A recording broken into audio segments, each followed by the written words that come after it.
Have you ever felt like you have so much to say, but you don't know how to express it? Or maybe you feel like you're not being heard or understood? The act of self expression can help with that. Today, I want to talk to you about the benefits of self expression and how you can draw that out through a gaming system called D&D. I will be creating a barbarian named Jeff Hunt as an example for everybody today. My purpose today is to show you how to use the D&D 5e system and how to fill out a standard character sheet. The character sheet is a essential part of the character creation process, as it's an essential step in many role-playing games, as it allows you to define your character's abilities, strengths, weaknesses, and backstory. I've been playing D&D since I was about 12 years old, and I now run a monthly game for me and my friends to play. So I'm super excited to explain a little bit about D&D with y'all today.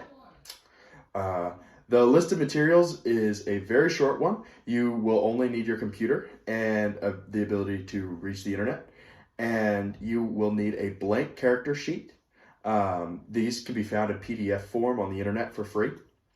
Um, a character sheet is a form you fill out and record all of your character's stats, skills, equipment, and other details.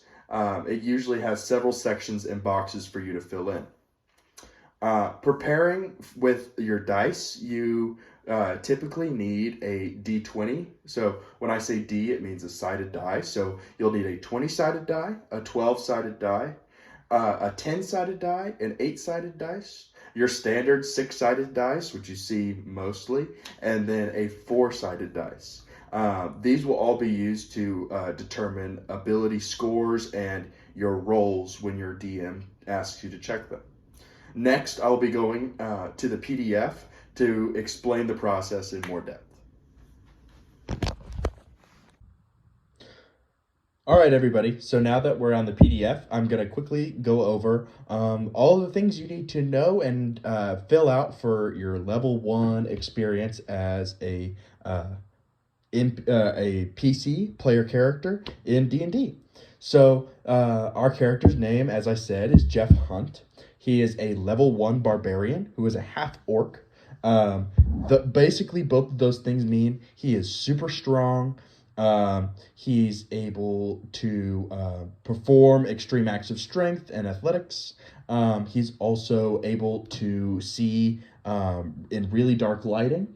And he's also super menacing because he's really big and scary looking.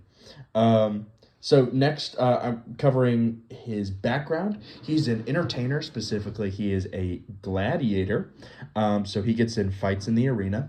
Um, he uh, he loves to draw in a crowd and get a spectacle going and making everybody real excited. He also likes to tell stories and make people laugh and meet people. For his bond, he will do anything to prove himself superior to his rival, a character I made up off the top of my head named Jeremy. He has a real clash with Jeremy.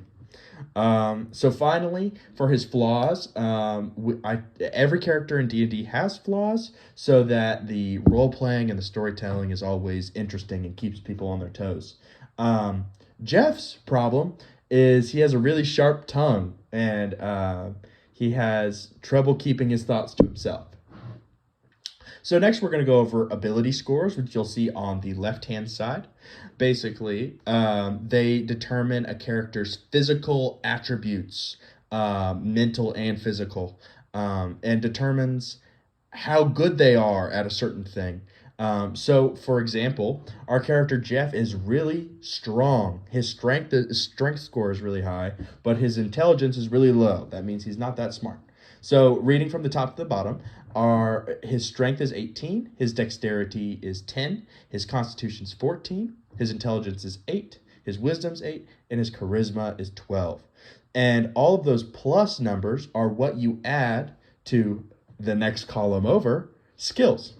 So skills are basically using the ability scores and applying them to more categories. So the DM, the person who's running your game, can more accurately tell you what your character's doing and tell you how to roll with your dice for them.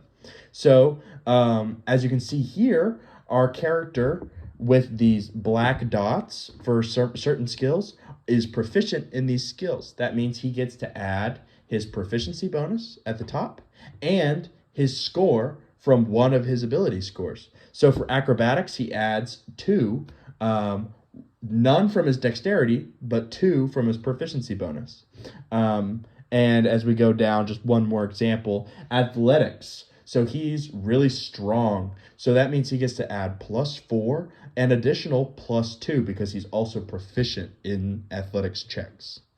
So finally, the last thing we're going to go over is just basically his great axe. So when he's in a fight, he uses his great axe. So his attack will basically be 1 12-sided dice, and it deals slashing damage.